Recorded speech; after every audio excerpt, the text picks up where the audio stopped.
इस भाग में हम बात करते हैं बोर मॉडल की सीमाओं की। बोर मॉडल से हाइड्रोजन जैसे एक इलेक्ट्रॉन वाले परमाणु या आयन की स्पेक्ट्रम की व्याख्या की जा सकी है। फिर भी इसकी कुछ सीमाएं हैं। हाइड्रोजन के स्पेक्ट्रम की प्रत्येक रेखा 2 सूक्ष्म रेखाओं में विभाजित है। इसकी व्याख्या बोर मॉडल ने नहीं की है। अन्य परमाणुओं के स्पेक्ट्रम की व्याख्या भी बोर मॉडल द्वारा नहीं की जा सकी। उदाहरण के तौर पर हीलियम के स्पेक्ट्रम को चुंबकीय क्षेत्र में रखने पर उनकी स्पेक्ट्रमी रेखाओं का विभाजन विपाटन हो जाता है। इसको जीवन प्रभाव कहते हैं। इस जीवन प्रभाव की व्याख्या भी बोर मॉडल द्वारा नहीं की जा सकी। साथ ही विद्युत क्षेत्र में यदि स्पेक्ट्रम को गुजारा जाए तो तब भी स्पेक्ट्रमी रेखाओं में विभाजन विपाटन हो जाता है। इसे स्टार्क प्रभाव कहा गया। इसकी व्याख्या भी बोर मॉडल द्वारा नहीं की जा सकी। इसकी दूसरी सीमा आबंधों द्वारा परमाणुओं से अणु बनने की जो योग्यता है उसकी भी व्याख्या बोर मॉडल द्वारा नहीं की जा सकी। माने ये नहीं समझाया जा सका कि किस तरह से ये परमाणु बंध बना करके अणु बना लेते हैं। आइए हम परमाणु की प्रकृति को और अधिक अच्छी तरह से समझने के लिए और आगे जो अध्ययन हुए उनकी चर्चा कर लें। जैसे कि आप समझ पढ़ चुके हैं कि प्रकाश की प्रकृति द्वैती प्रकृति होती है, अर्थात जो फोटोन होते हैं वो तरंग के रूप में भी चलते हैं और कण के रूप में ही चलते हैं, यानी उनके दोनों के गुण उसमें समाहित होते हैं। तो जिस तरह से विकिरण की प्रकृति द्वैती होती है, डुअल नेचर होता है, उसी तरह से इलेक्ट्रॉन भी डुअल नेचर का होना चाहिए। ऐसी बात एंड्रयू ब्रोगली ने कही। इनको 1929 में भौतिकी का नोबेल पुरस्कार दिया गया था।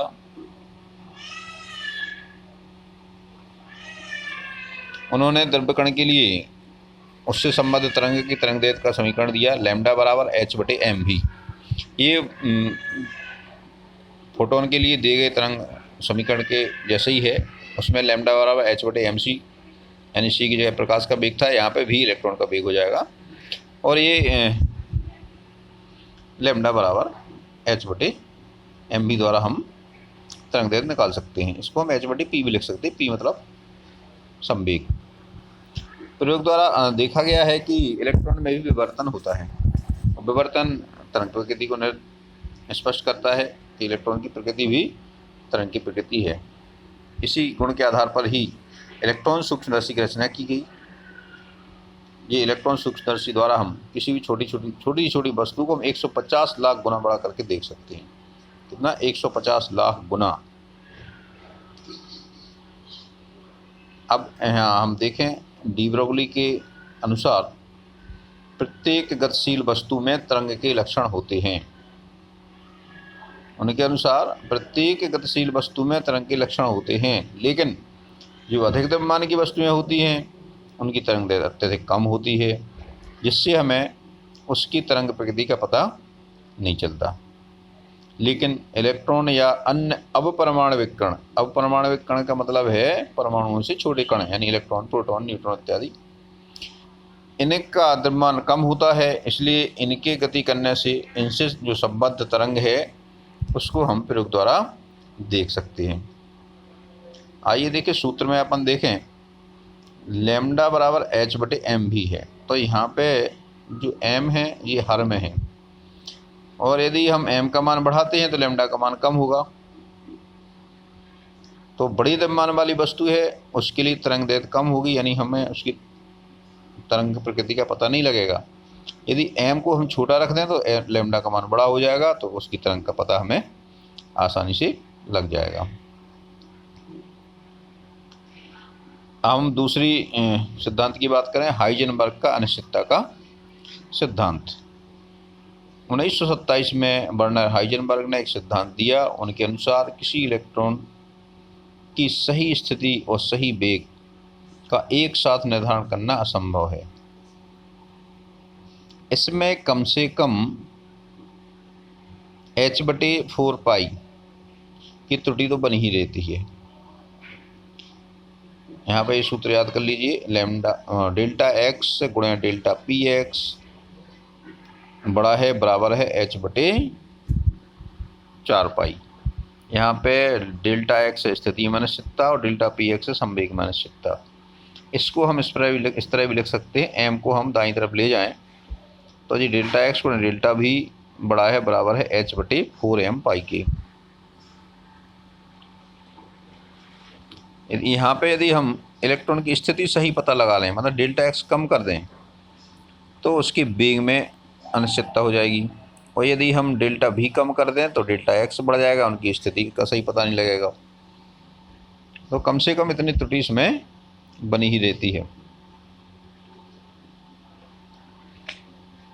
जब स्थिति में अनिश्चितता आपने कम की तो वेग में अनिश्चितता बढ़ जाएगी, और जब वेग में अनिश्चितता कम की तो स्थिति में अनिश्चितता बढ़ जाएगी। अब इस सिद्धांत का क्या महत्व है? जब किसी कण की स्थिति, वेग तथा उस पर कार्यरत बलों की हमें सही जानकारी हो जाती है तो हम उस कण का प्रक्षेप पथ निर्धारित कर सकते हैं। यानी कोई कण किस समय कहाँ होगा, उस पर किस तरह की बल लगेंगी, ये हमें पता हो तो हम उसकी जो गति करने का पथ है वो बता सकते हैं। लेकिन इलेक्ट्रॉन या अन्य अवपरमाणविक कणों की स्थिति और वेग को हम किसी क्षण में यथार्थता से नहीं नाप सकते, अर्थात हम उसका प्रक्षेप पथ भी निश्चित नहीं कर सकते। तो जब हम प्रक्षेप पथ निश्चित नहीं कर सकते हैं तो बोर मॉडल द्वारा जो दिया गया है कि इलेक्ट्रॉन निर्धारित कक्षाओं में गति करते हैं, तो ये बात संभव नहीं लगती। यानी हम उसके लिए कोई निश्चित कथन नहीं कर सकते कि इलेक्ट्रॉन किस समय पे कहाँ होगा और उसका वेग कितना होगा। तो निश्चित कथन की जगह पे हमें यहाँ पे आपको एक संभाव्यता कथन यानी प्रायिकता का कथन दिया जाना चाहिए। और प्रायिकता कथन का मतलब है वो कोई निश्चित ना कह के एक संभावना व्यक्त करता है, यानी इलेक्ट्रॉन की स्थिति और उसकी संवेग को हम निश्चित रूप से ना बता करके हम केवल उसकी संभावना की बात करते हैं।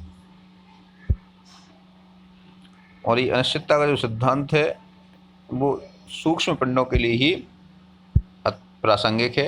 बड़े पिंडों के लिए अनिश्चितता का मान बहुत कम होता है। उदाहरण के तौर पर अपन देख लें, यदि 1 मिलीग्राम का पिंड ले लें, यानी 1 मिलीग्राम मतलब 10⁻6 किलोग्राम, इसके लिए डेल एक्स डेल भी बड़ा है बराबर है एच बटे 4 पाई एम के लिए। तो यहाँ पे एम का मान आप रखेंगे 10⁻6 किलोग्राम। तो गणना करने पर हमें प्राप्त होता है 10⁻28 मीटर स्क्वायर प्रति सेकंड। और ये बहुत छोटी राशि है, यानी बहुत छोटी मात्रा है, यानी अनिश्चितता इसमें बहुत कम है। अब यदि हम इलेक्ट्रॉन के लिए इसकी गणना करें, इलेक्ट्रॉन के लिए द्रव्यमान का मान होता है 9.11 गुणा 10⁻31, और ये वैल्यू इसमें रखते हैं तो ये मान आता है 10⁻4 मीटर स्क्वायर प्रति सेकंड। और ये मान हम प्रयोगों द्वारा देख सकते हैं, यानी ये अनिश्चितता आपकी ज़्यादा मायने रखती है। तो जो छोटे कण हैं उनमें अनिश्चितता के सिद्धांत की प्रासंगिकता अधिक है, बड़े पिंडों में अनिश्चितता के सिद्धांत की प्रासंगिकता नहीं है, यानी उसके लिए कोई विशेष अर्थ नहीं है। यदि स्थिति में अनिश्चितता 10⁻8 मीटर है तो वेग में अनिश्चितता कितनी हो जाएगी, देखें आप, v बराबर जी 10⁻4 मीटर स्क्वायर प्रति सेकंड, ये h बटे 4 पाई का मान हो गया। इसका मान h बटे 4m पाई का मान भी आया था ऊपर। अब इसमें हम स्थिति में अनिश्चितता का मान रख देंगे तो ये मान आ गया, ये मान आपने 10⁻8 मीटर यहाँ रखा तो इसको भाग देने पर ये प्राप्त होता है 10⁻4 मीटर प्रति सेकंड। और 10⁻4 मीटर प्रति सेकंड काफ़ी बड़ा अमाउंट है। ये हमें इतना तेज वेग में इतनी अनिश्चितता हो जाएगी इसलिए छोटे कणों के लिए ये सिद्धांत प्रासंगिक है। अर्थात बोर कक्षा, जो बोर मॉडल में कहा गया है कि निश्चित कक्षा में इलेक्ट्रॉन गति करते हैं, ये मानना आपका प्रमाणिक नहीं है। यानी बोर की द्वारा जो वृत्तीय कक्षाएं बताई गई इलेक्ट्रॉन की, ये अनिश्चितता सिद्धांत के विपरीत है। उसमें इलेक्ट्रॉन की तरंग प्रकृति पर कोई ध्यान नहीं दिया गया। इसीलिए एक नए प्रकार की यांत्रिकी का विकास किया गया। इस यांत्रिकी को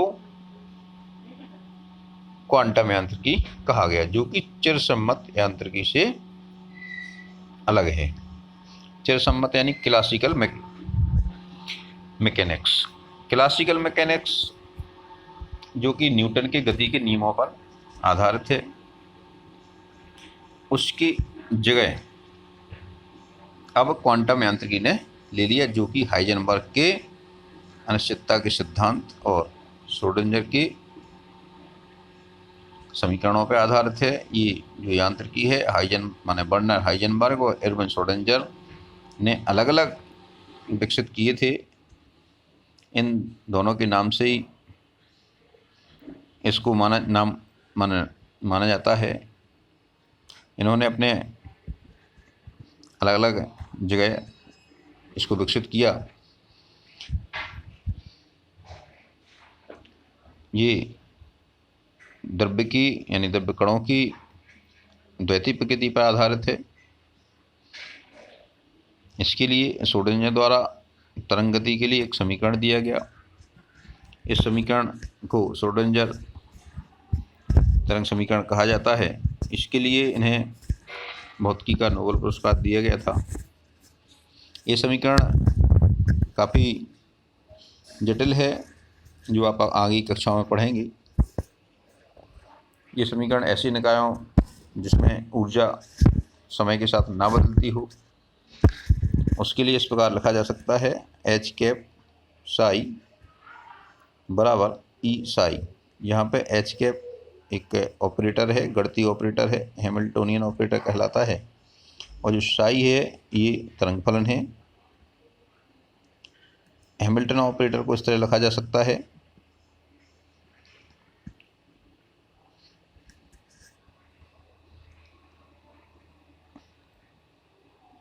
ये आंशिक अवकलन समीकरण है। ये पूरा जो समीकरण दिया है ये आपका श्रोडिंगर तरंग समीकरण कहलाता है। इसमें तरंग फलन का x के सापेक्ष दोहरा अवकलन है, ये y के सापेक्ष दोहरा अवकलन है, ये z के सापेक्ष दोहरा अवकलन है, ये m द्रव्यमान है और h आपका नियतांक है, और v इसकी पोटेंशियल एनर्जी है, E कुल एनर्जी है। m इलेक्ट्रॉन का द्रव्यमान हो गया, E इलेक्ट्रॉन की कुल ऊर्जा हो गई, और v इलेक्ट्रॉन की स्थितिज ऊर्जा हो गई, और ये साई आपका तरंग फलन है। इसकी विस्तृत व्याख्या तो आप अगली कक्षाओं में पढ़ेंगे। यहाँ पे इतना समझ लीजिए कि जो साई स्क्वायर का मान है ये किसी बिंदु पर तरंग की तीव्रता व्यक्त करता है, और यहाँ पे तीव्रता का मतलब है वहाँ पे कितनी तरंगें गुजर रही हैं, यानी वहाँ पे इलेक्ट्रॉन के पाए जाने की कितनी संभावना है।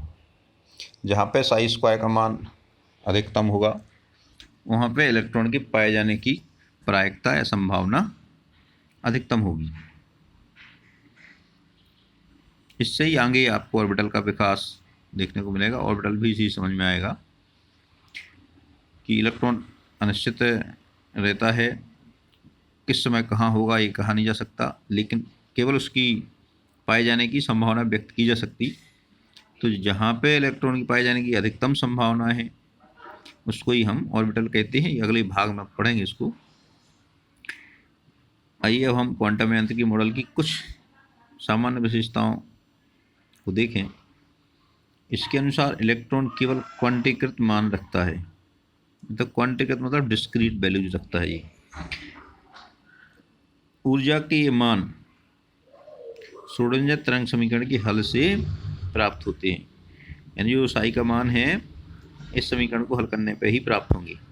जो अवकल समीकरण दिया है, आंशिक अवकलन समीकरण द्वितीय कोटि का, उससे ही हम इसको निकाल सकते हैं। उसकी बहुत सारे हल निकलेंगी, उससे इलेक्ट्रॉन की ऊर्जा का पता लगा सकते हैं।